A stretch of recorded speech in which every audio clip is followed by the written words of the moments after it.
Bonsoir à tous. Bonsoir à tous. On va débuter. Je m'appelle Fabrice Xir, je suis professeur de bioéthique et de philosophie à l'Université Paris-Saclay et j'ai la chance de co-diriger avec Virginie Codel et Nicolas Castoldi l'Espace Éthique Île-de-France. Bienvenue à l'Espace Éthique, bienvenue à ceux qui nous rejoignent en visio pour ce coup d'envoi en Île-de-France des États généraux de la bioéthique 2026. Les États généraux, ils sont organisés sous l'égide du CCNE. L'objectif, c'est de permettre aux citoyens de débattre le plus largement possible des questions d'éthique soulevées par les avancées des sciences biologiques et médicales dans l'optique d'une révision prochaine des lois de bioéthique. En Île-de-France, on a choisi de se focaliser sur 4 sujets, comme ce soir les questions liées à la génétique, les neurosciences, le don d'organes et la procréation.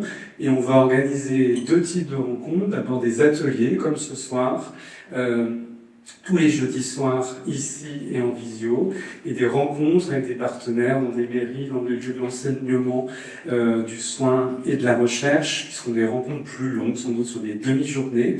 Vous avez toutes les infos, toutes les dates qui vont se compléter au fur et à mesure sur notre site espace-éthique.org. C'est des rencontres qui auront lieu jusqu'à fin avril. Après, on ramassera les copies, on fera la synthèse de ce qui aura été dit, on le transmettra au CCNE, comme l'ensemble des espaces éthiques régionaux vont le faire.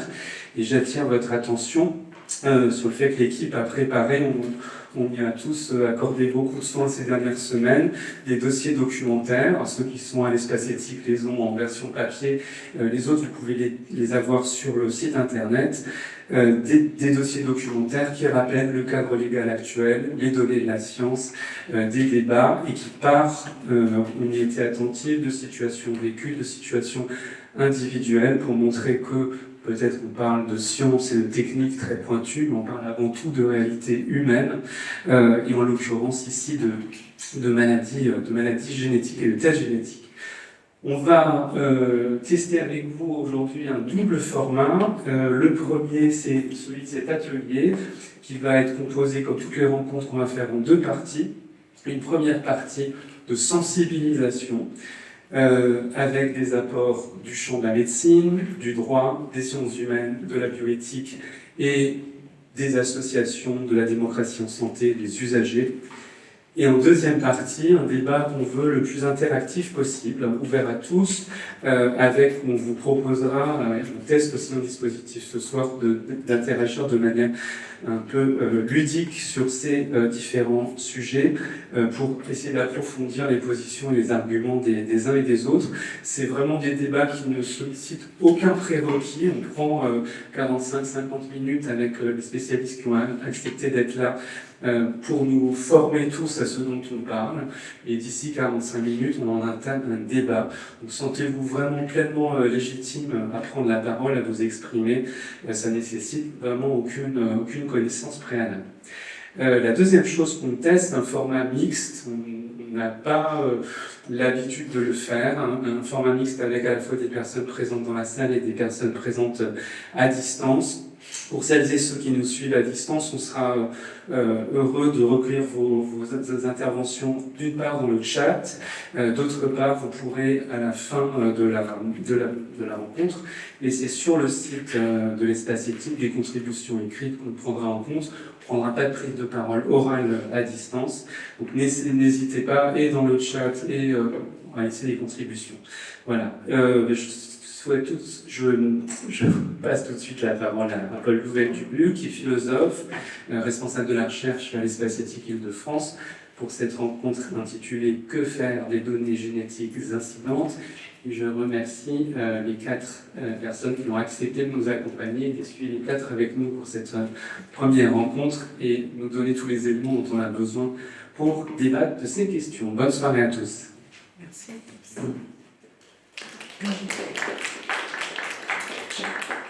Merci beaucoup. Bonsoir à tous.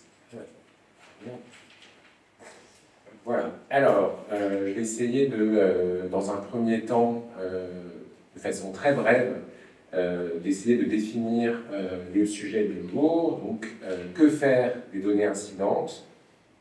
J'ai d'abord trouvé une définition utilisée par la Fédération française de génétique humaine en 2026, qui est elle-même une définition de l'Agence de la biomédecine.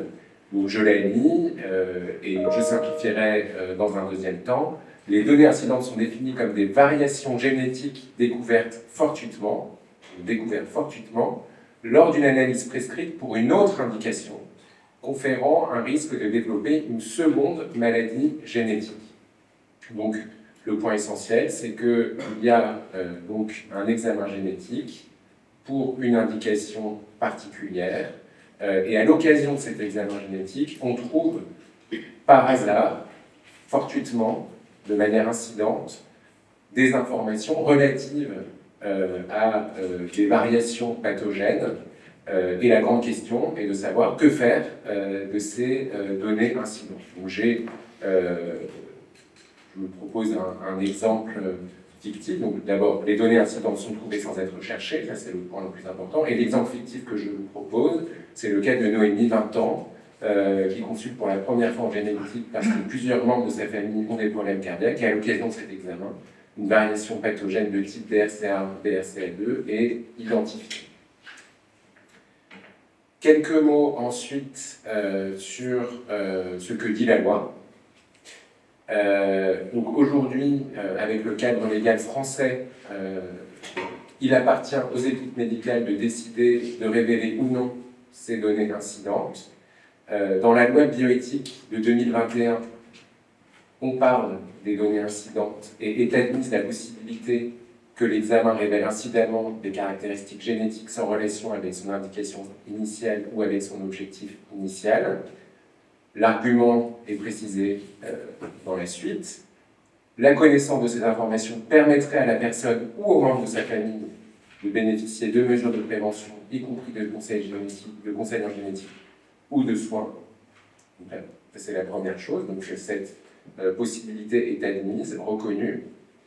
Et l'autre chose très importante, que je pense qu'il faut la signaler d'emblée, c'est que, avant de consentir à un examen génétique, la personne est informée de la possibilité que l'examen révèle des données incidentes et de la possibilité de refuser la révélation de ces informations inattendues, ainsi que des risques qu'un refus pourrait faire courir aux membres de sa famille potentiellement concernés, ce qu'on résume en général par l'idée d'un droit de ne pas savoir, donc qui a lieu avant l'examen génétique lui-même.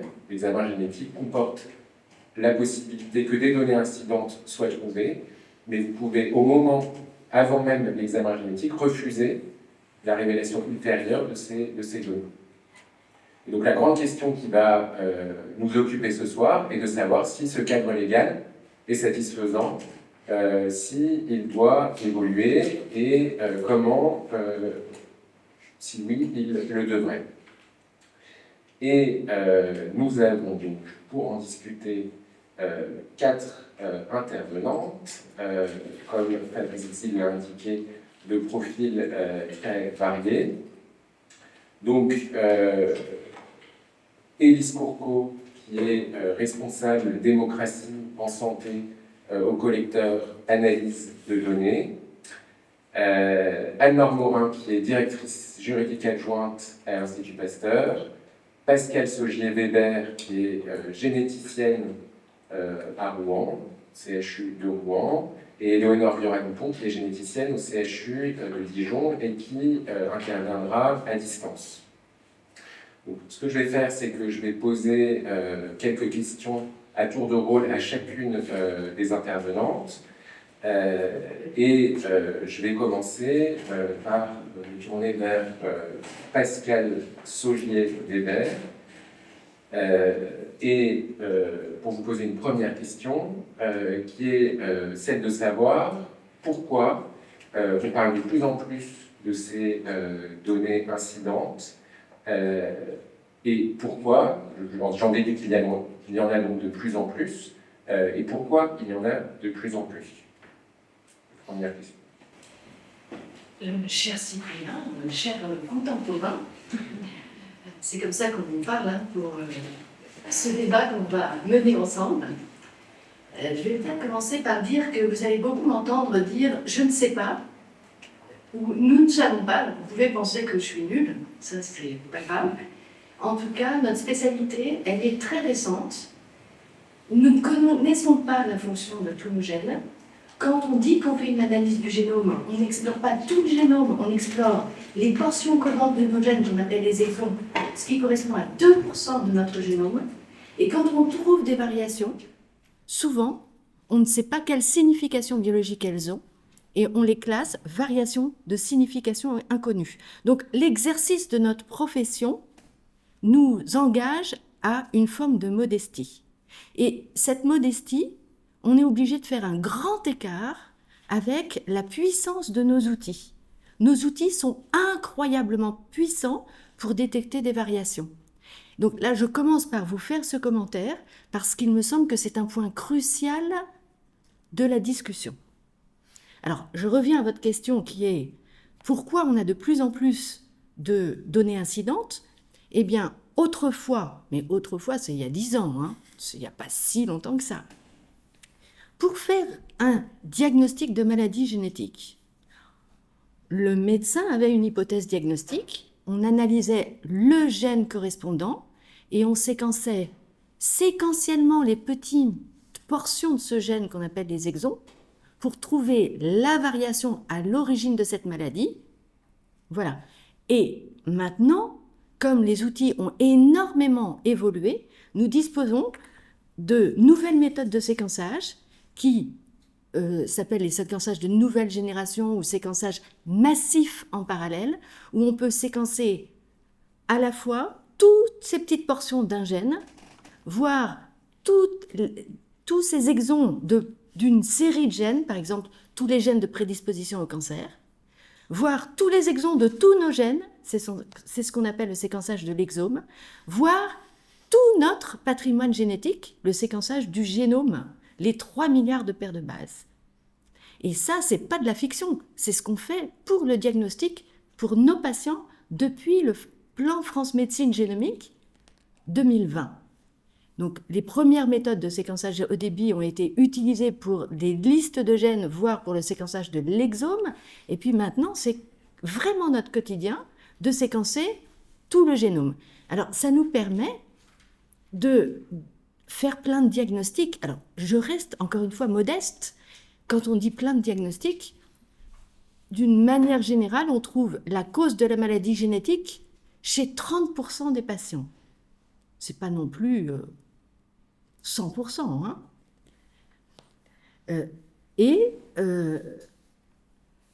Donc ça nous invite à une certaine modestie. Mais comme on séquence tout le génome, en plus de la cause de cette maladie, il est possible de trouver des variations qui confèrent un risque de deuxième maladie.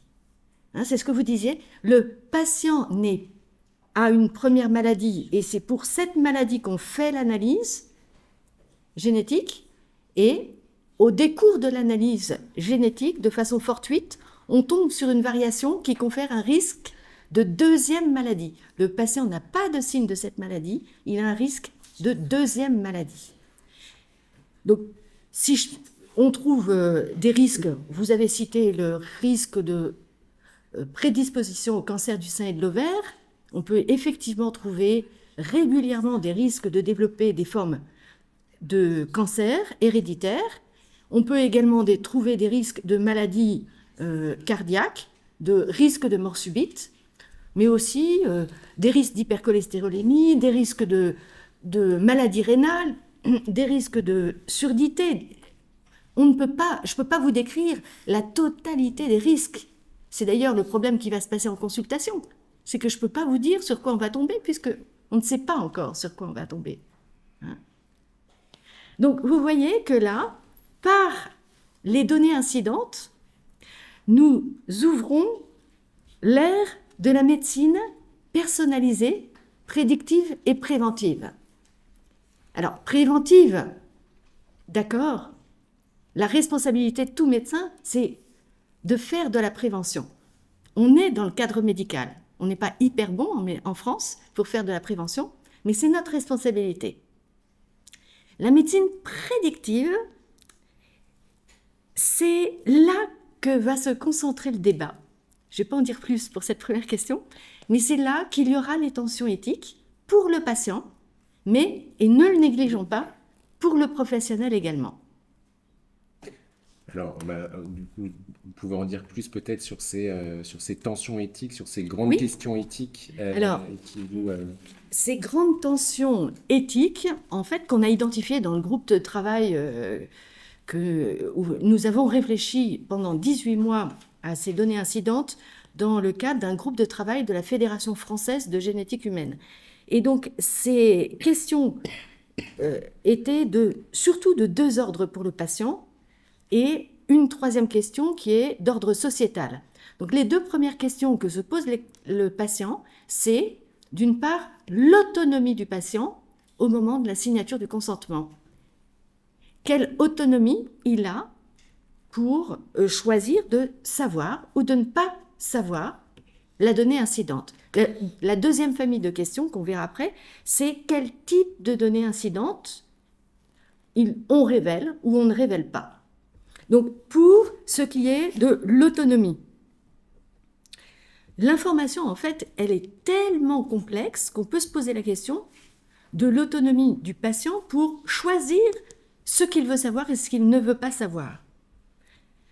Comment on peut donner une information de qualité quand on ne sait même pas, c'est ce que je disais à l'instant, quand on ne sait même pas quelle information on va trouver au décours de l'interprétation du génome? C'est très compliqué.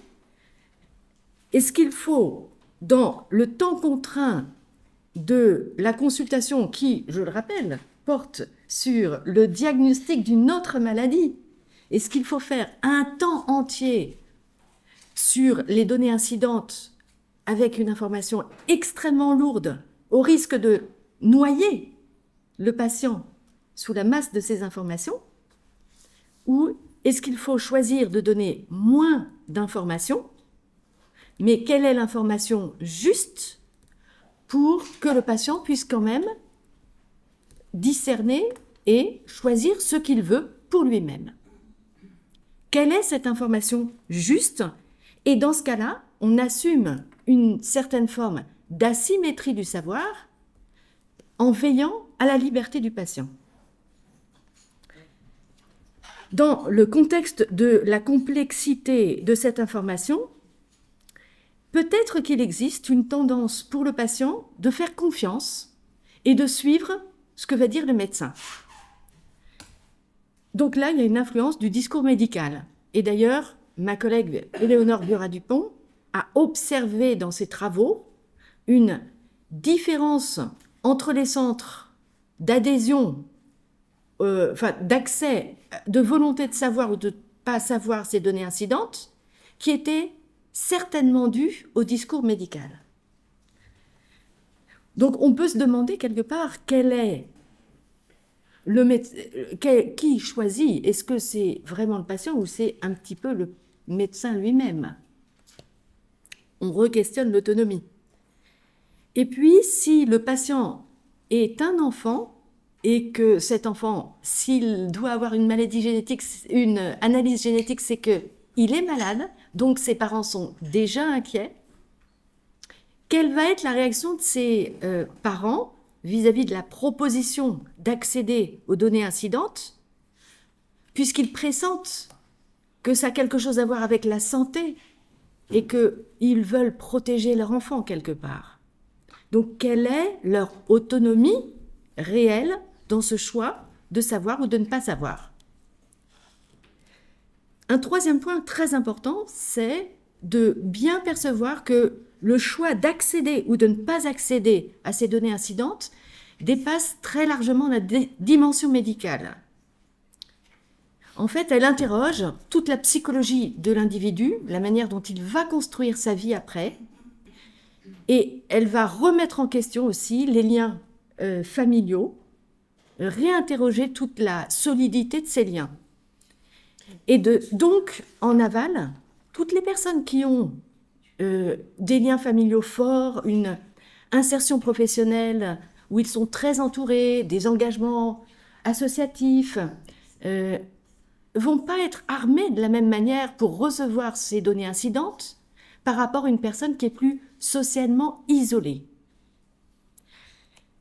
Et puis une personne qui a un tempérament anxieux ne va pas forcément prendre la même décision vis-à-vis de ces données incidentes qu'une personne qui est beaucoup plus sûre d'elle, entreprenante, qui a un autre rapport à l'incertitude.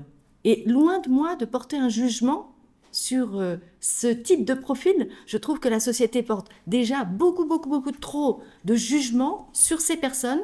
Donc loin de moi l'idée de juger ces personnes. Hein.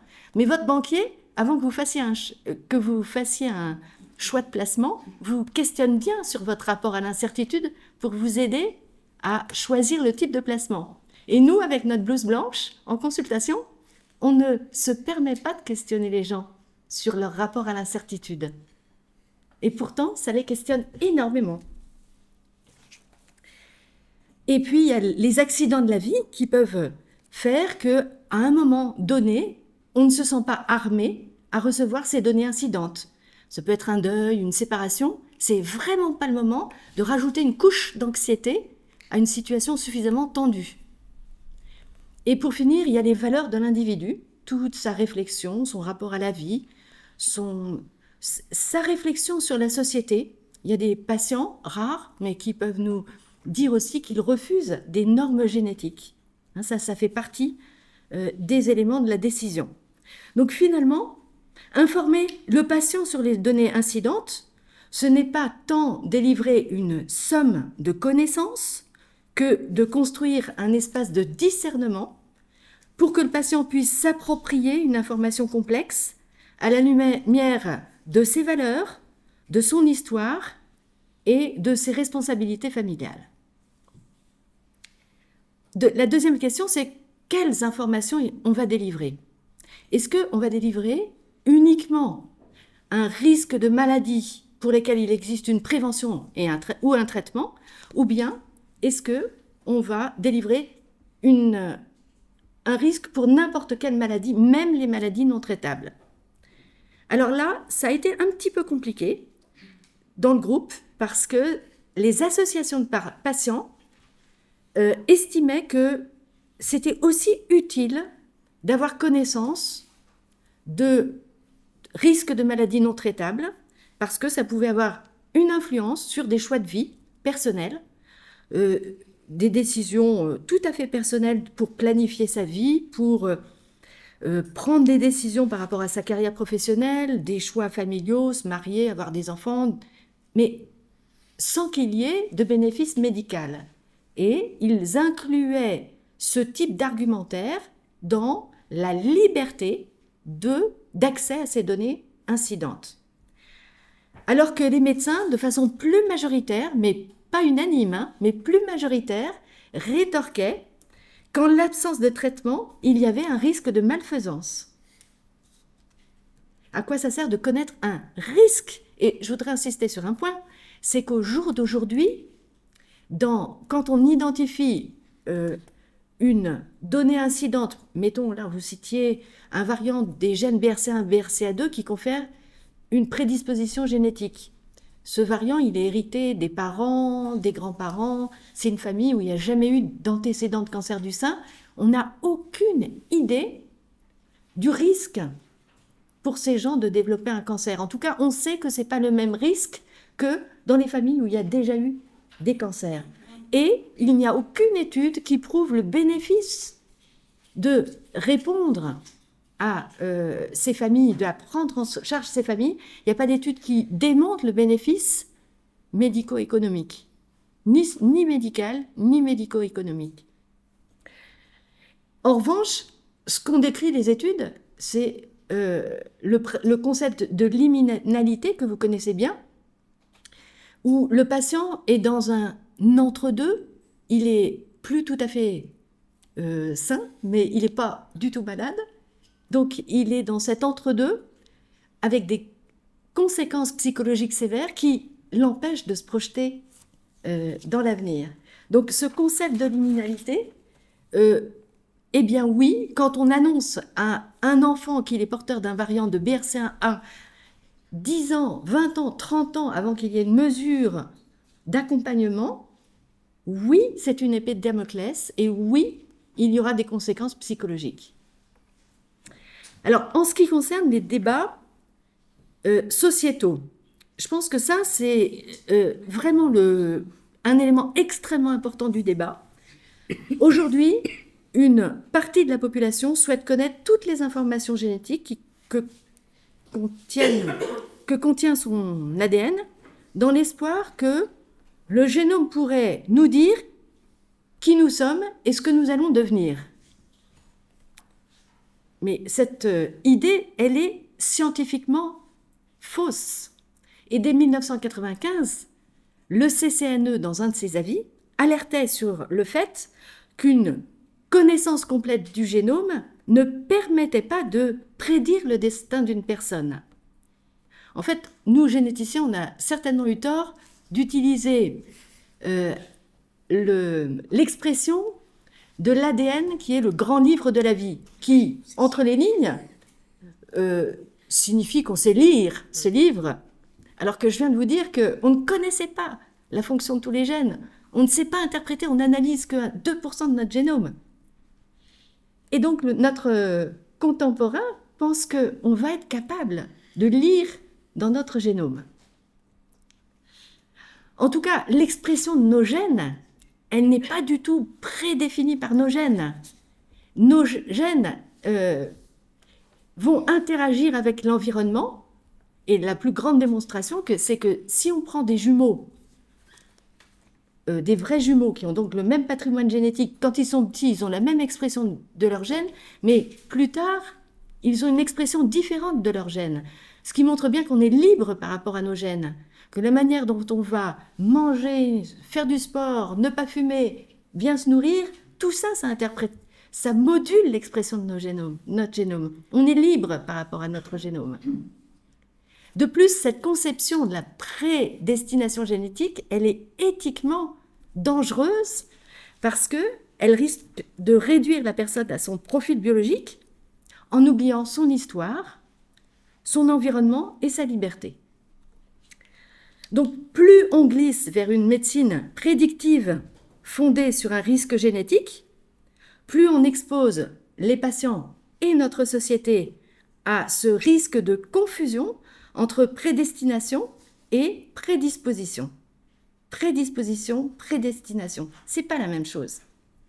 Et plus le médecin se retrouve en tension, sommé d'accompagner une attente qui dépasse ce que la science peut réellement dire. Merci beaucoup. Est-ce que, brièvement, vous pourriez vous déplacer un peu de votre position de professionnel vers celle du législateur et nous dire si la loi vous outille suffisamment face à tous ces dilemmes éthiques que vous avez identifiés, c'est-à-dire tous ces problèmes éthiques, ces nouveaux problèmes. Est-ce que la loi telle qu'elle est suffisante? Est-ce qu'elle devrait évoluer dans un sens? Et dans lequel? Alors, nous avons effectivement pas mal d'attentes. Il faut absolument que la loi évolue pour mieux prendre en compte cette thématique émergente des données incidentes et qui est vraiment... qui, en 2001, lors de sa sortie, était totalement débutante. C'était le tout début. Donc, un des éléments, c'est le consentement du patient.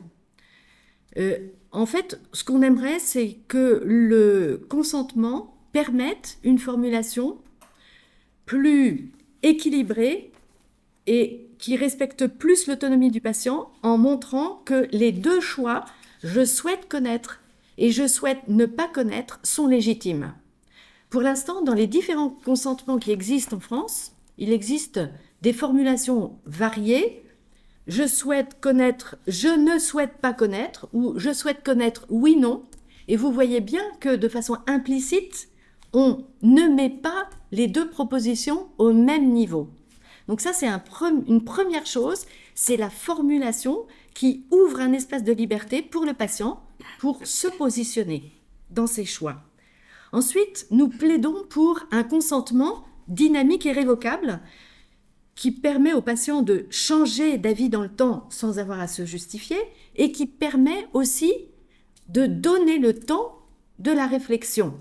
Et ma collègue Éléonore Viora-Dupont montrera, enfin je pense qu'elle l'abordera dans sa présentation, elle a démontré l'importance de ce temps de réflexion pour que les patients adhèrent à la réception du résultat. Et donc, pour que ce dispositif de consentement dynamique fonctionne, il ne suffit pas de l'écrire dans la loi. Il faut des outils numériques, et puis il faut nous accompagner un petit peu, notamment sur le plan financier, pour mettre en place les conditions de cette évolution, le temps à dédier à la consultation, le temps de revoir les patients, le temps pour le biologiste d'analyser, de faire le point, le temps de la consultation, de restitution, conjointement avec le spécialiste d'organes concerné par la donnée incidente. Donc, pour l'instant, il n'y a aucune disposition, tout reste à mettre en place. On n'a qu'une facturation d'une consultation standard de présentation de l'analyse génétique. Ce temps, il est strictement insuffisant pour aborder les données incidentes. Le troisième point, c'est l'accompagnement psychologique. Pour l'instant, il n'y a rien de prévu pour l'accompagnement psychologique et il serait bon d'écrire l'obligation de proposer un accompagnement psychologique. Nos consultations de génétique sont très pauvres en tant que psychologues et l'inscrire dans la loi nous permettrait de nous donner quelques arguments pour dialoguer avec nos directions hospitalières pour favoriser ces recrutements. Et puis dans la loi 2021 a introduit un terme qui est que les données incidentes peuvent être restituées aux patients, y compris à des fins de conseil génétique. Alors, je ne sais pas très bien ce que voulait dire le législateur, et peut-être qu'il faut qu'on attende les arrêtés qui ne sont pas encore sortis, mais en tout cas, pour l'instant, nous, généticiens, on n'y comprend rien. On ne sait pas ce que ça signifie, parce qu'en réalité, dès lors que vous avez une variation génétique, eh bien, vous l'avez, dans l'immense majorité des cas, vous l'avez reçue de vos parents, et vous allez les donner à vos enfants. Donc, par définition, il y a un impact pour le conseil génétique. Ces données, elles vont dire quelque chose sur le risque de maladie chez vos ascendants comme chez vos descendants. Donc, finalement, que la donnée confère un risque de maladie traitable ou pas, elle a un impact sur le conseil génétique. Et donc, ce que l'on interroge, c'est ce que veut le législateur, c'est est-ce qu'il veut éliminer le critère de maladie traitable ou pas, et est-ce qu'il veut laisser le choix de cet impact sur le conseil génétique. Donc si je prends un exemple, dans le temps contraint de la consultation, un monsieur qui a une maladie du rein pour lequel une analyse de génétique lui est proposée, il dit, bah tiens, moi je veux bien savoir si mes enfants, mettons que ce monsieur ait 40 ans, je veux bien savoir le risque pour mes enfants ou qu'ils aient aussi une maladie génétique, puisqu'on me propose des données incidentes, je vais dire oui. Si on dit uniquement, s'il coche la case avec un impact sur le conseil génétique, et qu'on oublie l'impact sur le traitement ou l'absence de traitement. On peut être conduit, nous, à lui rendre les données de maladies non traitables, par exemple un risque de maladie d'Alzheimer jeune, qui va lui conférer un risque de développer cette maladie d'Alzheimer et dont il va comprendre que ses enfants ont un risque de développer une maladie d'Alzheimer. Et ça, il est probable qu'il ne l'ait pas forcément anticipé en cochant cette petite case. Donc là, ce temps d'explication approfondie avec le patient au moment de la signature du consentement, il faut créer cet espace de discussion et créer cette interrogation sur les valeurs de l'individu. Merci beaucoup. Merci beaucoup. toutes ces réponses. Je vais me tourner vers Élise Courcot, qui va représenter un peu la perspective des patients. Voilà. Peut-être que d'ailleurs vous pourriez en dire un peu plus sur l'institution où vous travaillez. Vous rencontrez des personnes qui, d'une façon ou d'une autre, ont été confrontées à des données génétiques, personnes malades, porteuses de mutations génétiques, aidants, proches. Ce qu'on aimerait savoir, c'est quelles sont les difficultés qui vous ont été communiquées dans ce cadre et quelles conclusions on peut en tirer sur notre sujet du jour, c'est-à-dire les données incidentes. Merci beaucoup. Ouais, merci.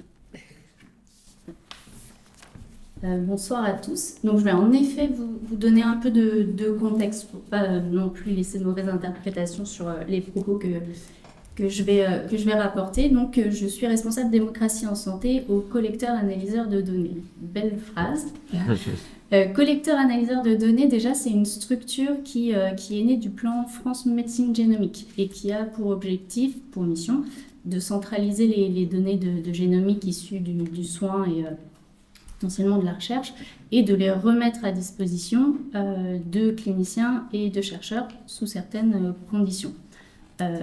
Pour accéder à ces données, ça passe par une gouvernance, notamment un comité scientifique et éthique qui va évaluer quelle est votre demande, quel est votre besoin, dans quelles conditions vous souhaitez, vous pouvez les analyser pour s'assurer que vous vous conformez à la réglementation pour analyser ces données. Donc, responsable démocratie en santé dans cette structure, qu'est-ce que c'est ? C'est justement de permettre l'implication des parties prenantes dans cette gouvernance.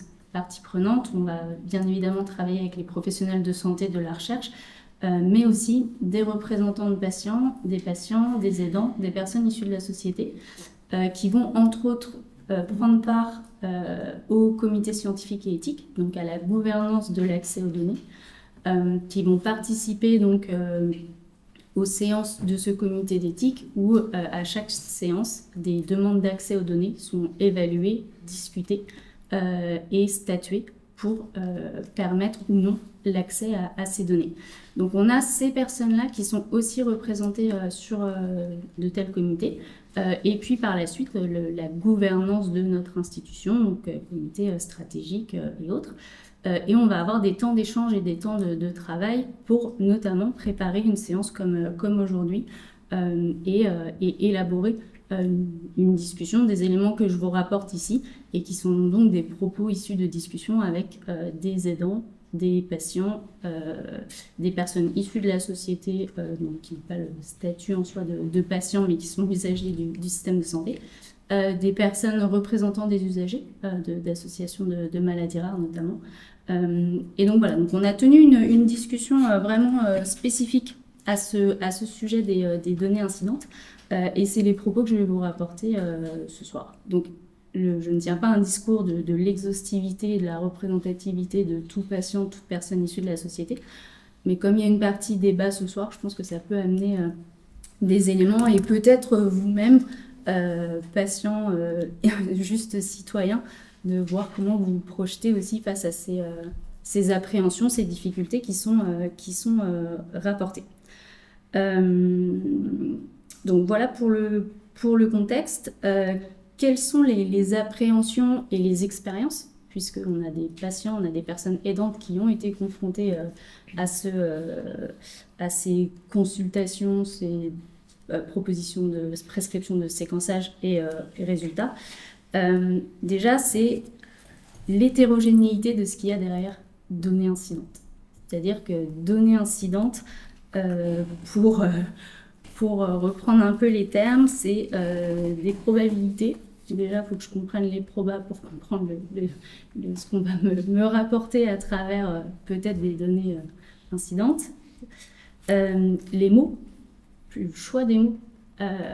Avoir dans une même phrase, bon, là j'extrapole, mais c'est l'exemple qu'on a pris un peu ensemble, 0% de risque de déclarer un cancer, je ne suis pas certain d'entendre le 0%. C'est un peu ce que rapportaient les personnes, c'est-à-dire que je viens pour un séquençage de maladies rares et on m'annonce risque de cancer, quand bien même c'est 0%, je pense que je panique à l'idée d'entendre cancer pour une démarche initiale de maladie rare. Donc le choix des mots très très important. Les conditions multiples, là encore, on est dans un contexte de recherche de maladies rares. On se trouve percuté, entre guillemets, par la suspicion ou le risque ou la prédisposition d'un cancer, d'une maladie cardiaque, et on se retrouve dans une autre spécialité, en fait, à faire le grand écart. Et ça, c'est compliqué aussi à recevoir ou à se projeter au moment de signer un consentement. Et puis, le nombre de personnes impliquées. On parle de génétique, donc c'est moi qui signe le consentement, mais je comprends que ça peut aller concerner mes parents, mes frères, sœurs, descendance, futures descendances. Donc en fait, quel poids, quelle responsabilité sur mes épaules au moment où je suis déjà dans un contexte peut-être de diagnostic d'une maladie pour moi ou pour mon enfant. Donc le retour déjà sur données incidentes et ce que ça recouvre, c'est vertigineux. Une responsabilité assez vertigineuse, l'impression d'avoir une responsabilité qui nous est reportée sans vouloir qu'elle soit à 100% dans les mains du médecin, mais de se dire qu'est-ce que je fais ou comment j'en suis arrivée à recevoir cette grosse responsabilité. Donc le discours n'est pas de la fuir, le discours est de se sentir accompagné en fait dans ce choix à faire. Et puis derrière ça, il y a quand on arrive au consentement qu'on appelle consentement éclairé. Donc bien comprendre les tenants, les aboutissants, avoir l'information pour signer ce consentement. Là, on parle de données incidentes et je comprends que est-ce qu'à un moment c'est une information ou c'est une donnée? C'est-à-dire que le risque de déclarer un cancer peut-être un jour chez vous, chez votre descendance, il y a une telle incertitude que je ne sais pas à quel point c'est vraiment une information ou c'est une donnée qui est plus liée à l'incertitude. C'est ça qu'on vient un petit peu toucher du doigt. Mais quelle est ma capacité d'agir sur cette information-là? Qu'est-ce que je peux faire avec et comment je peux gérer cette incertitude encore une fois. Donc là-dessus, sur le caractère éclairé, il y a déjà la compréhension de ce que peut recouvrir données incidentes, donc un risque avéré de déclarer un cancer ou une autre pathologie d'ailleurs, une prédisposition, enfin voilà, c'est quand même pas la même chose, le même impact pour la personne ou pour sa descendance ou sa famille. Et puis un biais aussi. On est dans un contexte où on prescrit un séquençage pour essayer de diagnostiquer ou de mettre un diagnostic sur peut-être des symptômes, une suspicion de maladie rare. Donc il y a une forte attente. Et en même temps, je suis face à un consentement qui me dit que potentiellement, on peut trouver fortuitement autre chose. Les personnes disaient qu'il y a un risque de confusion, de se dire oui, moi je veux bien les données incidentes parce que peut-être que ça aidera le diagnostic initial. Ce qui n'est pas le cas, ce n'est pas la définition des données incidentes. Mais il y a comme un biais à ce moment-là lié à l'attente et au besoin d'aller mettre un diagnostic sur des symptômes, un quotidien, une souffrance chez une personne, une pathologie. Voilà, ça peut amener peut-être à être biaisé au moment de consentir à recevoir les données incidentes. Et puis la temporalité aussi. On a des personnes qui nous ont remonté qu'au moment où, pour celles qui ont reçu un diagnostic suite au séquençage et autres, un diagnostic, ça suffit.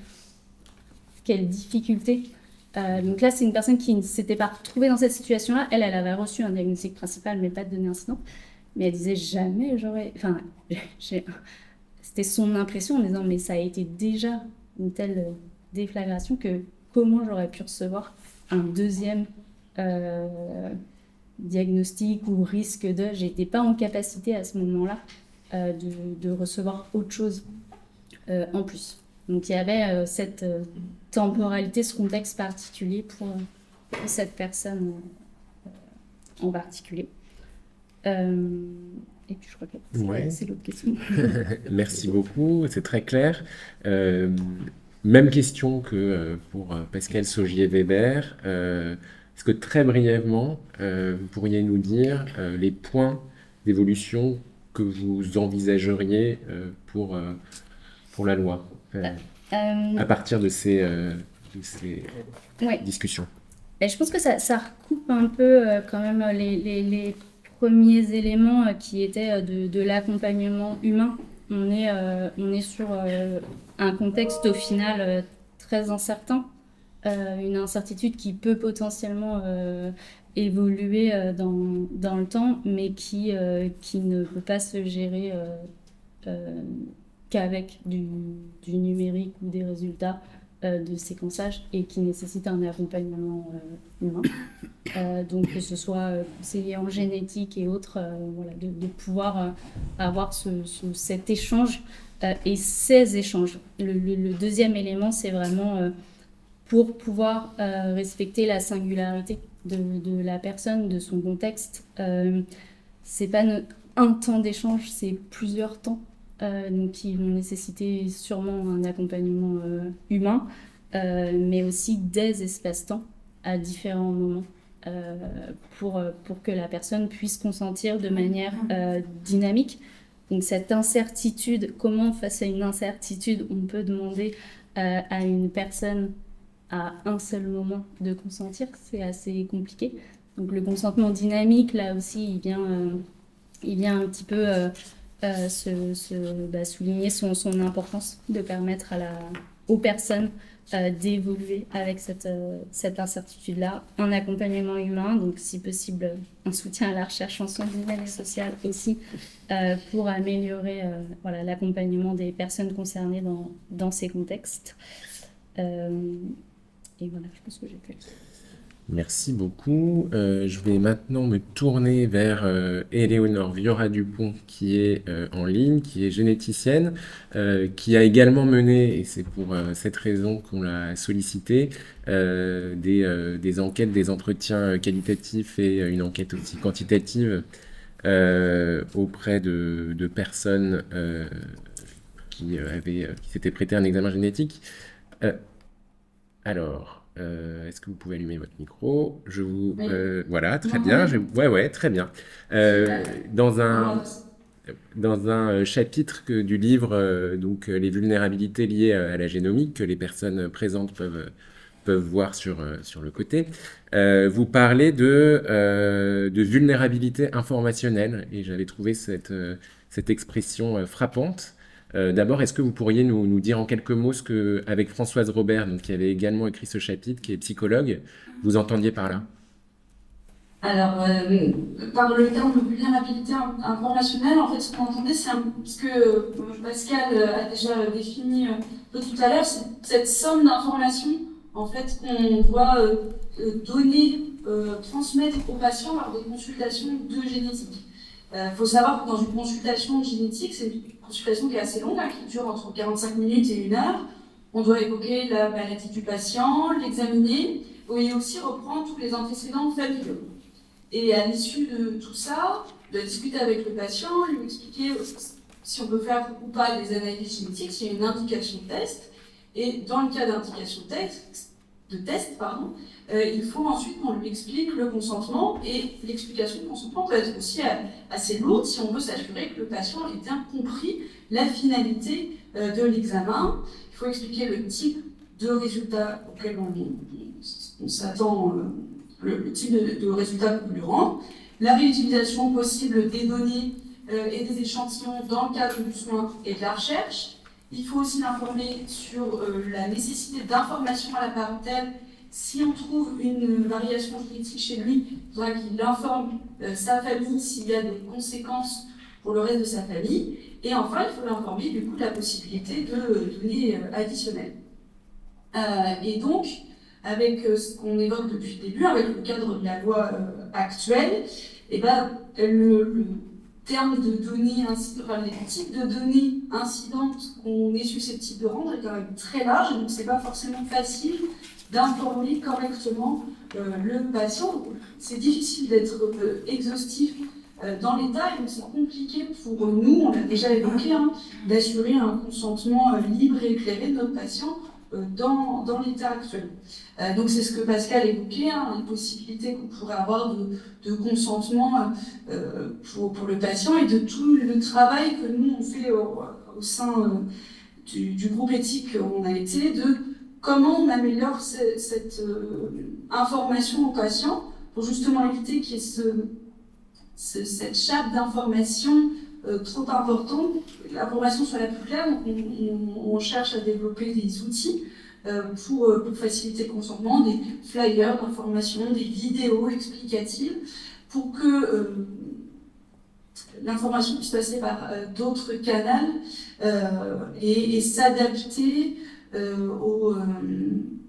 aussi au niveau de littératie en santé de nos patients, puisqu'on peut avoir des patients très, très au fait, mais moi qui travaille beaucoup dans tout ce qui est trouble du neurodéveloppement, on a aussi des patients pour lesquels on se doit d'adapter notre discours, de le simplifier. Donc cette information sur les données additionnelles en plus du reste est parfois complexe. Merci beaucoup. Est-ce que vous pourriez nous dire ce qu'on peut dire à partir des études, des enquêtes qui ont été faites auprès de personnes qui reçoivent des données incidentes ou additionnelles, en tout cas en plus des données de l'examen initial, ce qu'on sait donc de comment ces informations sont accueillies par ces personnes. Alors, du coup, effectivement, moi j'ai travaillé sur deux grandes études françaises, l'étude FIND et l'étude DEFI-DECDS, où en fait on faisait du séquençage d'exomes ou de génomes, c'est un étranger, comme l'a expliqué Pascal tout à l'heure, chez des patients avec soit anomalie du développement, soit déficience intellectuelle, et on demandait à leurs parents: est-ce que vous voudriez qu'en plus de cette analyse qui vise à comprendre pourquoi votre enfant ou vous-même avez cette pathologie, est-ce que vous voudriez en plus qu'on recherche chez vous si vous avez une prédisposition au cancer, à des maladies cardiaques, à des maladies métaboliques, ou il y a un risque éventuellement pour votre descendance ou vos apparentés d'autres maladies génétiques qui pourraient influencer votre projet de procréation. Par exemple, est-ce que vous êtes porteur sain pour la mucoviscidose, que ça pourrait influencer des projets. Et enfin, dans une des études, on cherchait aussi si les parents ou les patients étaient porteurs de variations pharmacogénétiques, on pouvait influer des variations génétiques qui peuvent influer sur les traitements que reçoivent le patient. On a parfois on a des variations qui font qu'on assimile mieux ou moins bien certains médicaments, qu'on fait plus d'effets indésirables que les autres, et donc c'était quelque chose qu'on recherchait aussi. Et donc, sur ces deux grosses études, il y a vraiment un bon accueil de la part des familles de cette proposition de rechercher des données additionnelles. Alors, nous, c'était des données secondaires, parce qu'on recherchait vraiment activement dans une liste qu'on avait préétablie. Mais de manière globale, moi, en routine clinique, puisque je suis généticienne clinicienne, lorsque je parle des données incidentes à mes patients, il y a très peu de familles qui ne souhaitent pas avoir accès à ces données incidentes. Et dans les études, on est à 80-85% des parents qui souhaitent avoir accès aux données secondaires. La particularité des études, il y en a une où on avait une information de 30 minutes sur les données incidentes réalisées par une conseillère en génétique, vraiment spécialisée sur le sujet, pour vraiment expliquer aux familles les enjeux d'une telle recherche et les conséquences possibles. Dans l'autre étude, l'information était plus courte. Par contre, ce qu'on permettait, c'était un temps de réflexion. C'est ce qu'évoquait Pascal tout à l'heure. Et il faut savoir que, effectivement, on a un peu étudié les paramètres du coup qui ont influencé la prise de décision des participants au choix d'accéder ou non aux données secondaires. Et vraiment le fait d'avoir pris un délai de réflexion, c'est le facteur qui a le plus influencé la prise de décision. Si parmi les participants qui avaient pris un délai de réflexion, il y en a un plus grand nombre qui n'ont pas souhaité accéder aux données secondaires.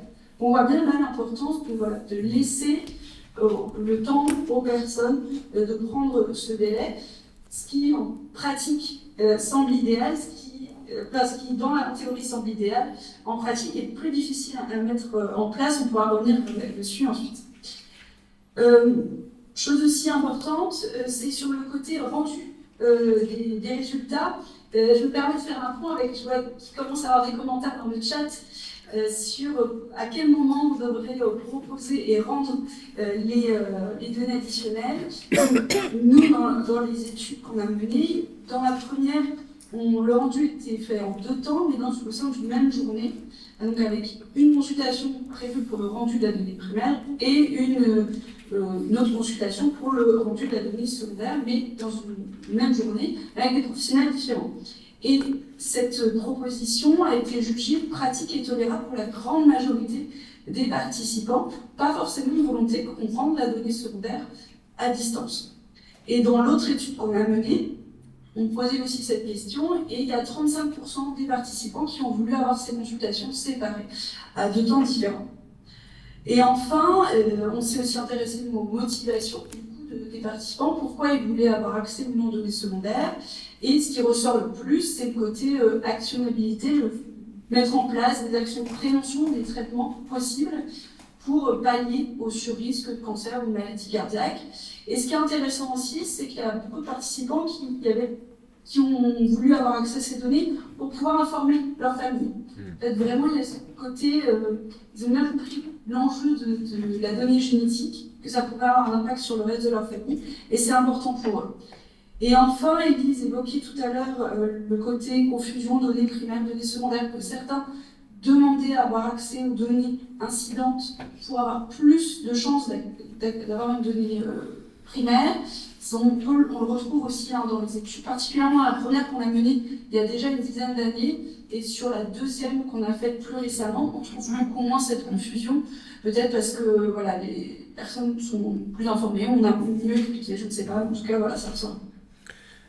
Même question que pour les 2 autres, très très brièvement. Les points d'évolution de la loi qui vous semblent possibles, souhaitables. Alors, il y a déjà beaucoup de choses qui ont été dites par mes collègues, effectivement, sur le côté accompagnement, après la réception des résultats, l'accompagnement psychologique, faire attention aux vulnérabilités préexistantes des personnes. Ça, c'est des choses qui ressortent vraiment dans les études qu'on a pu mener. Et on soutient, du coup, l'importance qu'il y ait des psychologues dans nos services de génétique. Moi, une chose, sur le plan... C'est une réflexion vraiment personnelle, c'est que la loi actuelle est vraiment très large, on a pu l'évoquer. On peut rendre des données incidentes qui ont des applications en termes de prévention, de traitement, y compris le conseil génétique, et ce côté, y compris le conseil génétique, vraiment nous gêne, parce qu'elle a pu le dire. Et donc, du coup, actuellement, il y a une interprétation très différente de la loi sur le territoire français, parce que, en fonction des équipes, il y en a qui rendent les données incidentes de manière très large, d'autres de manière plus restreinte. Il y a des équipes qui ne rendent pas du tout les données incidentes. Et donc, en fonction de l'endroit où vous êtes sur le territoire français, vous n'avez pas la même chance ou le même risque qu'on vous rende des données additionnelles. Et donc, il y a l'urgence à avoir des règles beaucoup plus claires pour qu'elles soient plus applicables par tous. L'autre chose, c'est on pourrait peut-être s'interroger sur la notion de liste. Liste de variations, une liste de gènes dans lequel on pourrait rendre des variations. Je sais que Pascal n'est pas forcément d'accord avec ça, mais en tout cas, ça permet aussi. C'est une solution qui est évoquée dans les études qu'on a menées. Les professionnels qu'on a interrogés, parce qu'on a fait études auprès des patients et des professionnels, et le fait d'avoir une liste précise de gènes était plus confortable pour les cliniciens et les biologistes qui interprétaient. Et donc on peut se demander, est-ce qu'on reste dans ce contexte de données incidentes si on a une liste, ou est-ce qu'on est dans la recherche active de données secondaires? C'est une vraie question et aussi enjeu du débat actuel. En tout cas, pour moi, la notion de liste pourrait permettre une information plus claire aux patients et une information facilitée aux professionnels. Merci beaucoup. Je vais me tourner maintenant. Je vais remettre la visio. Pardon, comment je fais déjà Bon. Restons comme ça pour l'instant. Je me tourne donc vers Anne-Laure Morin pour la perspective juridique. Parce que déjà il y a une première question qui découle un peu de tout ce qu'on a entendu jusqu'à présent. On voit que les équipes médicales sont libres, sont très libres, je trouve. C'est ce que j'interprète en tout cas, de révéler ou de ne pas révéler. Est-ce qu'il n'y a pas une tension entre cette liberté des professionnels d'un côté et de l'autre côté, la perte de chance potentielle des patients qui pourraient ne pas se voir révéler des informations pourtant très précieuses et vitales, et par ailleurs, parfois le trop-plein d'informations qui peuvent leur être communiquées, informations angoissantes quand il n'y a pas de moyens de prévention ou de soins. Donc, comment vous pouvez répondre à ça? Merci de cette question. Donc, moi, je ne suis pas là pour défendre le législateur. On targue toujours d'être en retard par rapport aux avancées scientifiques. Hein. C'est classique en bioéthique, mais qui ne doit pas être le simple scribe des avancées scientifiques aussi, qui doit les retravailler. Et là, on se demande vraiment s'il a pris le temps de les retravailler. La génétique, ça l'a occupé depuis assez longtemps, depuis le tout début des lois de bioéthique en 1994, mais en ce qui concerne les informations incidentes, en revanche, c'est plus tardif. Les informations incidentes, juste pour un tout petit peu de contexte, mais je sais qu'on n'a pas beaucoup de temps, on connaît quand même en droit et en médecine, parce qu'on ne les connaît pas forcément que en génétique. Quand on trouve, par exemple, dans un essai clinique sur volontaire sain, une tumeur au cerveau, on ne va pas ne pas lui révéler, en règle générale. Donc, en fait, les médecins et le droit ont déjà trouvé dans leurs obligations et dans leur déontologie, ce que sont les médecins, des moyens de révéler des informations incidentes. Mais là, c'est vrai que ça bouleverse. La génétique bouleverse parce que, en termes, comme vous l'avez bien dit, Pascal et nos autres collègues, en termes de temporalité, ça bouleverse la relation médecin-patient. Et le législateur, il est, je pense, assez embarrassé. À tel point que il a essayé de s'en saisir de cette question des informations incidentes, parce qu'il avait déjà été alerté par vos collègues, et qu'il n'y est pas vraiment arrivé. En 2010, si on lit le rapport d'information qui avait été fait préalablement à la révision de 2011, on voit qu'il avait réfléchi à propos des biobanques, en disant, oh là là, il faut tout de même que l'information des personnes soit plus poussée, notamment parce qu'il y a ces questions de séquençage massif. À l'époque, on disait big data, maintenant on dit plus ça, je crois. Et donc, dans les propositions que j'ai retrouvées là, du rapport, on disait il faut garantir aux donneurs d'échantillons qu'il sera informé des données intéressant directement sa santé. Voilà, on en était là, mais de toute façon, ça n'a pas été traduit dans la loi du 7 juillet 2011. Donc, rien sur les informations incidentes, ça n'empêchait pas les généticiens, les établissements de santé, de regarder à l'étranger ce qui se faisait, de regarder sur les pratiques du Collège américain de généticiens, par exemple, qui justement dressait des critères sur lesquels ils pouvaient rendre et comment rendre, vous l'avez très très bien expliqué, quelles informations rendre. Voilà. Donc on en était là. Et ce n'est que la loi du 2 août 2021 qui va compléter l'article du Code civil, l'article 16.10 du Code civil, donc au fronton de notre Code civil, qui va compléter les éléments qui font l'objet de l'information avant l'examen des caractéristiques génétiques, en parlant de la possibilité, comme vous l'avez bien dit, Paul Loup, de révélation d'informations sans lien avec l'indication initiale, mais dont la connaissance permettra à la personne de bénéficier de mesures de soins, de conseils en génétique, Voilà, et en accordant aussi à la personne, alors non, c'est moins en considération de sa vulnérabilité, à mon avis, que dans l'idée qu'a le législateur de l'information génétique, comme vous l'avez expliqué par rapport au grand livre de Lévy, comme quelque chose qui serait de l'ordre du réductionnisme ou du déterminisme. Et donc, on lui accorde un droit de ne pas savoir, parce que, en fait, c'est le pendant du je veux garder un avenir ouvert et de l'ignorance génétique. C'est Ancionas qui disait ça. J'ai un droit à l'ignorance génétique. Bon, mais ça, ce sont des concepts qui sont un petit peu révolus et vous l'avez toutes bien expliqué.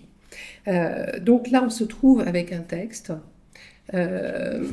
qui, effectivement, ratisse large.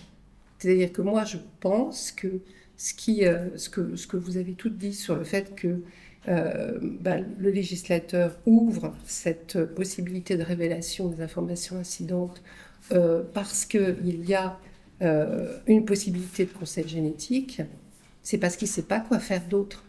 Il dit oui, soins, prévention, conseil génétique, ouvrons.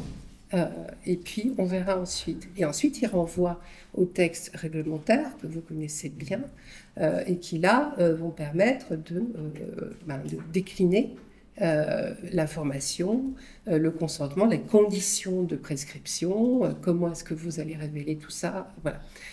Sauf que, si j'ai bien compris, vous avez un arrêté de 2013 qui n'a pas été réformé, et puis on a de l'autre côté un arrêté de 2023 sur les informations incidentes. Un décret. Un décret. Et on n'a pas l'arrêté. Voilà. Donc, donc là, on est dans quelque chose, mais qu'on ne va pas pouvoir demander au législateur. Ce qu'on va pouvoir lui demander, en revanche, c'est est-ce que vous pouvez réviser ces critères de l'article 16.10 et est-ce que vous pouvez revenir sur cette histoire de conseil génétique en trouvant... alors, quoi est-ce que le législateur ne va pas pouvoir s'interroger? Et vous me disiez que l'Office parlementaire d'évaluation des choix scientifiques et technologiques travaille dessus. Donc, je pense qu'ils vont y arriver avec vous quand vous serez auditionné. Est-ce qu'on ne va pas pouvoir trouver un critère sur l'actionnabilité? Mais alors, c'est un horrible néologisme, donc ça ne va pas être ni dans le code civil, ni dans le code de santé publique, ça sera très moche. Mais peut-être que c'est ça qu'il faut trouver, l'actionnabilité. Puisque, alors, j'ai compris que peut-être qu'il y avait d'autres patients qui... Enfin, les patients dont vous portiez la voix étaient arrimés à ce critère. A priori. Alors, attention, ils ne sont pas législateurs et les mots n'ont pas forcément le même poids. Ce qui était revendiqué, l'appréhension qu'il y avait, en tout cas, c'était face à ce qu'on appelle données incidentes. Il y en a sur lesquelles potentiellement je pourrais faire quelque chose, mais c'est qu'on prenait avec un traitement, avec des besoins de prévention. Quand je peux faire quelque chose, c'était sous-entendu ça. Versus une information qui m'est donnée et qu'est-ce que j'en fais? Je dois vivre avec. C'est plutôt, ça, c'est encore autre chose. Voilà, c'est votre critère aussi. Oui. Et puis, c'est ce que disait Éléonore aussi sur la vulnérabilité. Donc, ça, le législateur connaît ce terme de vulnérabilité, mais je ne sais pas s'il va pouvoir malaxer le tout dans l'information génétique et dans l'examen des caractéristiques génétiques. En tout cas, moi, ce que je porterai comme message, c'est celui-là. Vous avez ratissé large, la loi a ratissé large parce que le législateur pensait que tout était révélable. Est-ce que maintenant, il ne faut pas trouver le bon critère qui soit celui de l'actionnabilité, qui passe... Alors, moi, je ne suis pas trop pour la liste, qui passe... ou alors, on peut éventuellement renvoyer vers une procédure collégiale qui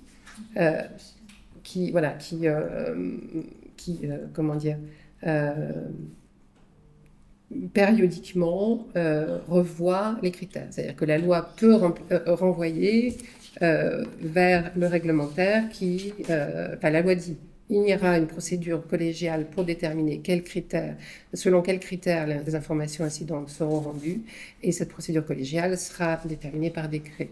Et à ce moment-là, vous pourrez parler de liste et vous pourrez parler, peut-être pas de liste, mais en tout cas de critères plus affinés. Mais je vois que ça, ce serait quand même peut-être une évolution souhaitable. Merci beaucoup. Je pense qu'on va pour le moment s'arrêter là. J'avais aussi prévu quelques réflexions pour ma part pour ce qui concerne vraiment les grandes questions de bioéthique autour de ces données incidentes. J'aimerais qu'on laisse de la place pour la discussion, donc je vais aller très très vite. Certaines surtout ont déjà été évoquées et très bien évoquées. Il y a la question de la communication, on l'a vu, qui est en fait une question de bioéthique, qui engage le cadre légal dans la mesure où le parcours de soins pourrait être réglementé pour accompagner au mieux la restitution de ces données incidentes auprès des patientes et patients. Une autre question de bioéthique, j'en ai déjà parlé, on en a tous parlé, concerne l'obligation pour les équipes médicales de révéler ou non ces données incidentes. Pour le moment, comme je le disais tout à l'heure, le législateur laisse les équipes libres de décider, en tolérant donc des différences entre les équipes, entre les territoires. Éléonore Viora-Dupont y a insisté. Il y a la question de l'équité. Est-ce que c'est acceptable qu'en fonction des lieux où des examens génétiques sont réalisés, les mêmes données incidentes concernant les mêmes mutations génétiques soient révélées ou ne le soient pas? Il y a peut-être une forme d'arbitraire qui est introduit ici dans le parcours des patients, qui est peut-être l'objet d'un choix collectif. Nous décidons collectivement de laisser jouer ces différences, mais d'un autre côté, on pourrait opposer à ça l'argument selon lequel cette hétérogénéité des pratiques est le prix à payer pour l'exercice libre de la médecine, la préservation du jugement critique des médecins. Donc voilà, on peut poser cette question-là. Deuxième question autour de l'obligation. Le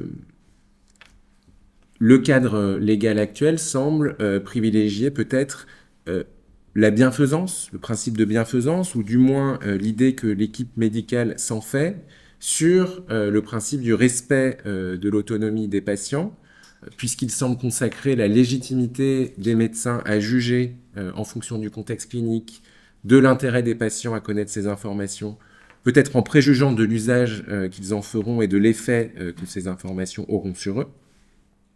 Donc voilà, premier ensemble de questions autour de l'obligation.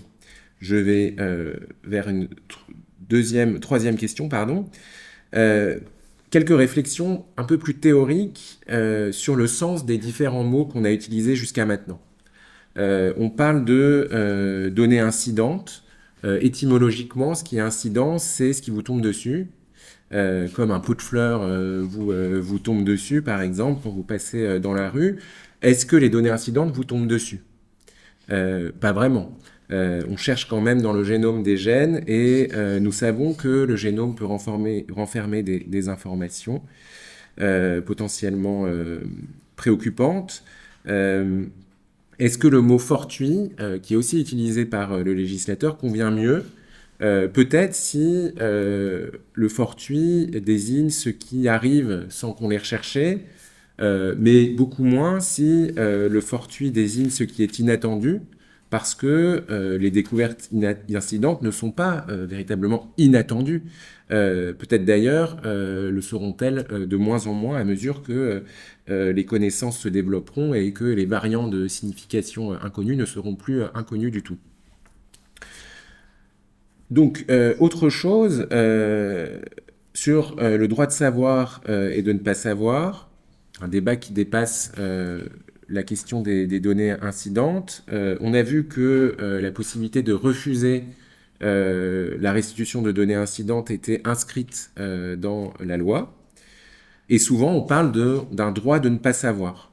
L'expression est intéressante, mais elle mérite des précisions parce que le droit de ne pas savoir ne peut pas être compris comme un droit de ne pas savoir qu'il y a quelque chose à savoir. Parce que ce n'est logiquement que lorsque je sais qu'il y a quelque chose à savoir, même si je ne sais pas ce que c'est, que je peux refuser de savoir, et donc faire valoir ce droit de ne pas savoir. Alors c'est très important d'un point de vue pratique, parce que ça veut dire que lorsqu'un médecin informe un patient de la possibilité que des données incidentes lui soient révélées, et que ce même patient peut refuser ces données incidentes, ou l'information sur ces données incidentes, il lui dit déjà quelque chose d'important. Il lui confie déjà une responsabilité, peut-être assortie d'une certaine angoisse. Et donc, je veux simplement dire par là que la perspective d'une insouciance totale des patients n'est sans doute pas une option, et que nous devons accepter. Peut-être qu'aujourd'hui, en tant que citoyens, nous devons nous attendre à devoir choisir et à endosser la responsabilité qui va avec ce choix, quand bien même nous refuserions que des données incidentes nous soient révélées. Ensuite, et je finirai là-dessus, sur la question du droit de ne pas savoir et du droit de savoir, il y a des positions très différentes quand on regarde un peu la littérature en bioéthique, et je ne fais que les mentionner. Première position, certains défendent l'idée que le droit de ne pas savoir doit être respecté de façon inconditionnelle. D'autres défendent l'idée que ce droit peut être exercé, mais seulement sous certaines conditions, et en particulier lorsque les vies d'autres personnes ne sont pas impliquées ou trop impliquées dans ces choix. Donc là, c'est la question des apparentés. Et puis, troisième position, d'autres défendent au contraire l'idée d'un devoir de savoir. Donc voilà, l'idée que ce droit de ne pas savoir ne devrait même pas exister.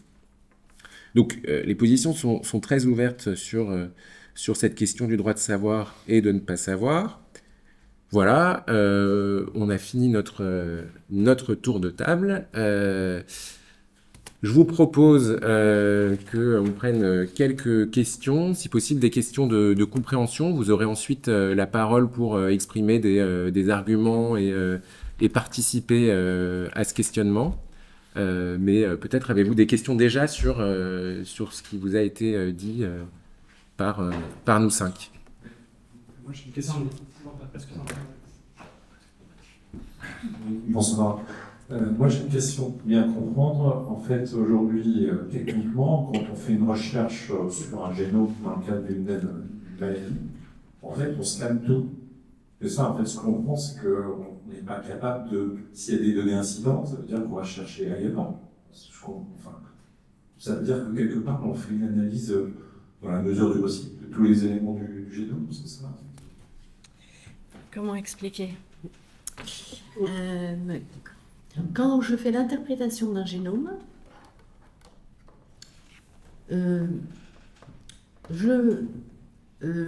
j'interroge le génome avec plusieurs hypothèses. Est-ce que la maladie pour laquelle le génome a été prescrit a une transmission autosomique dominante, les différents modes de transmission, hein, et c'est sous ces hypothèses que j'ai une liste de variants que je vais interpréter.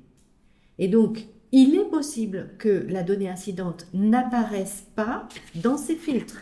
Je n'ai pas analysé les 4 millions de variations de notre génome, une à une. Je n'ai analysé que sous des hypothèses de transmission qui concernent la maladie primaire, celle pour laquelle la prescription a été faite. Donc, je ne peux pas assurer que j'ai vu tout ce qui était anormal dans notre génome. En tout cas, nous sommes tous porteurs de variations pathogènes. Chacun d'entre nous, nous sommes porteurs de 1 à 8 variations pour des maladies de transmission autosomique récessive. Ça veut dire qu'il faut que mon mari et moi, on ait des variations dans le même gène pour que nos enfants aient cette maladie. Ça, c'est le mode de transmission autosomique récessif. Mais on est aussi très probablement tous porteurs de risque de développer une maladie à l'âge adulte plus tard. Hein? Donc, je ne scanne pas tout notre ADN. Voilà. Bonsoir. J'ai deux questions pour être sûr d'avoir bien compris. Est-ce que les données incidentes sont des variations auxquelles on est capable d'associer un risque, ou bien est-ce que c'est une variation comme une anomalie qui peut aussi être une variation dont on n'évalue pas le risque. Alors, si nous décidons de la rendre patient, c'est parce que on l'a classée en probablement pathogène ou pathogène. Mais, ça confère un risque. Donc, on n'a pas de certitude que le patient va développer la maladie. C'est un risque, mais on associe clairement un risque à cette variation. Et ma deuxième question, ça concerne les enfants. J'ai l'impression qu'on les a évoqués, mais un peu en parenthèse tout à l'heure. Oui, vous avez mille fois raison. Voilà. En fait, la situation... Est-ce que c'est les patients, les parents qui décident Oui. du consentement? Ou est-ce que, et pour une évocation d'une évolution de la loi, est-ce qu'il faudrait penser la question des enfants de manière particulière? Ben, vous voyez, dans notre groupe avec Éléonore Viora-Dupont, notre conclusion, ça a été de dire la problématique des enfants, elle est tellement complexe qu'on va débuter un nouveau cycle de réflexion en intégrant les pédiatres et les obstétriciens. Parce que, en fait, il y a plusieurs types de problèmes. Il y a le problème que j'ai déjà évoqué de délivrer une information à une personne mineure, alors même que le risque va être pour quand il sera majeur, voire quand il aura 40, 50 ans. Donc là, le risque, il est terrible sur le plan psychologique. Mais il y a un deuxième risque qui est l'autonomie du patient, enfin un deuxième problème éthique qui est l'autonomie du patient si on révèle à des parents une information qui d'habitude ne devrait être délivrée qu'à une personne majeure, puisque la maladie va se révéler à l'âge adulte. Donc là, dans la littérature, il y a tout un débat pour dire, mais de quel droit le médecin doit rappeler dans la consultation aux parents qu'il faut préserver l'autonomie future de cet enfant. Mais souvent, ça passe à la trappe cet argument, puisque on nous dit, mais un des deux parents est porteur de cette variation, et donc il est concerné par cette information. Donc c'est une tension absolument énorme en consultation, comment ne pas délivrer cette information à l'enfant, mais dire aucun des deux parents est porteur de la variation et a potentiellement un risque. Comment on peut cacher cette information? On ne peut pas le cacher. Vous voyez pas ce que je dis? Je réexplique. Je ne suis pas du tout d'accord, moi. Vous n'êtes pas du tout d'accord? Eh bien, c'est très bien, parce qu'on va en discuter. Oh, vous allez alimenter la discussion, ça va être parfait. Expliquez-moi. On reste sur les questions de Alors, d'accord, pardon. Puis on débat dans la deuxième partie, si vous voulez bien.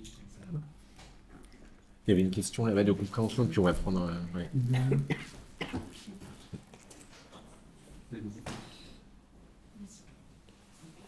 Merci de vos interventions. Quel champ d'action avons-nous en termes de prévention une fois qu'on a donné un incident? Est-ce qu'on peut vraiment faire quelque chose en plus? Tout dépend de la variation qu'on va identifier, du gène qui va être identifié, de la maladie. Hein. Si c'est une prédisposition au cancer du sein et de l'ovaire, eh bien la personne va être accompagnée, comme on le fait déjà pour les individus asymptomatiques dans les familles de cancer du sein et de l'ovaire, où on va mettre en place un parcours de surveillance pour essayer de dépister au plus tôt ce cancer. Hein. Donc ça, c'est quelque chose qui est déjà établi. Pour un risque de mort subite, on peut mettre un défibrillateur implantable. Donc c'est quand même des éléments qui sont possiblement assez invasifs. Hein. Mais c'est vrai que pour d'autres types de données, là on évoquait la prédisposition, non pas la prédisposition, le risque de maladie d'Alzheimer jeune, il n'y a pas de traitement. Donc c'est là que nous, le corps médical, on est très très embêtés de délivrer ce type d'informations. Mais on entend ce que disent les associations de patients. Et on attend beaucoup de l'arrêté qui va définir le prochain consentement pour préciser les choses et vérifier ce que le patient veut, mais au moins que le patient il sache bien répondre à ces questions quand il coche la case, qu'il n'y ait pas qu'une seule case à cocher pour qu'il se détermine réellement sur ce qu'il veut savoir. Merci beaucoup. Alors, on va passer à la deuxième partie de cette soirée, la partie débat public. On vous propose donc cet outil de sondage. Donc, on va vous poser quelques questions. N'hésitez vraiment pas à prendre la parole. Il n'y a pas de bonnes, de mauvaises réponses. Alors, peut-être qu'on va passer à la conclusion. J'invite Fabrice. Un très très grand merci à Élise, à Laure, Pascal et Léonore sur un sujet dont on a vu qu'il était complexe quand même en termes pour comprendre ce dont on parle, pour comprendre les incertitudes aussi sur ce sujet. Moi j'ai le sentiment qu'il y a eu une réflexion de la communauté des généticiens et des généticiennes très profonde et très ancienne sur le sujet et qu'elle nourrit là aujourd'hui les réflexions. On a malgré tout, je trouve, commencé à entrer dans la complexité. Je ne dirais pas qu'on l'a totalement tous les uns et les autres appréhendé. Vous remerciez aussi, vous, d'avoir joué le jeu de ce format un peu interactif et de répondre. On ne va pas du tout utiliser les données de sondage comme si on avait fait un panel, une consultation. Et donc, dans le compte-rendu qu'on va faire du débat, en aucun cas, on va dire ce soir-là, il se passait X% des gens étaient pour qu'un diagnostic de type BRCA ou DSVN, on doive obliger les praticiens.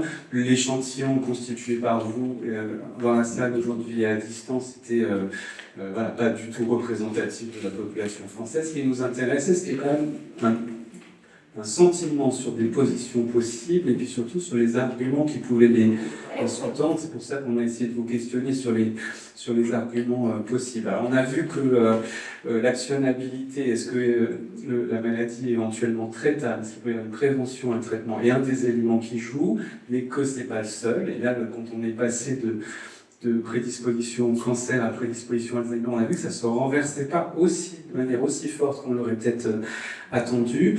Il y a une question de savoir qui décide.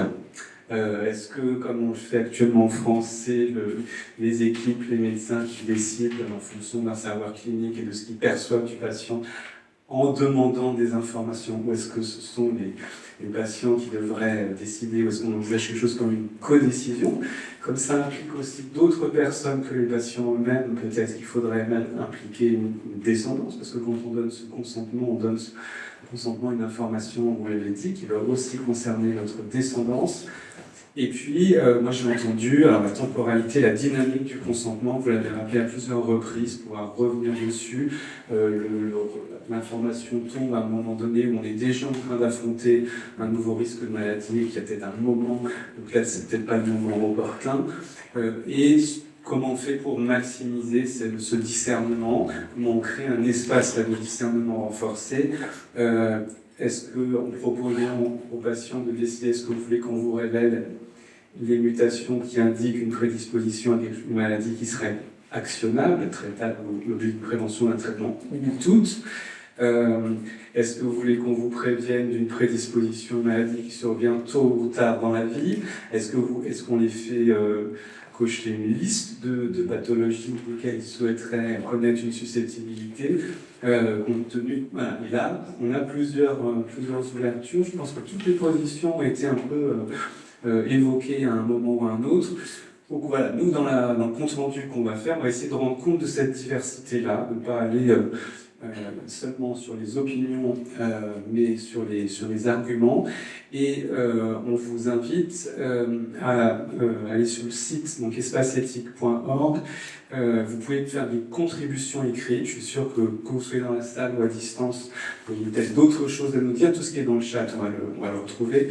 Et si vous voulez faire une contribution un peu plus substantielle sur le sujet, vous pouvez sur le site, c'est tout à fait possible. Voilà.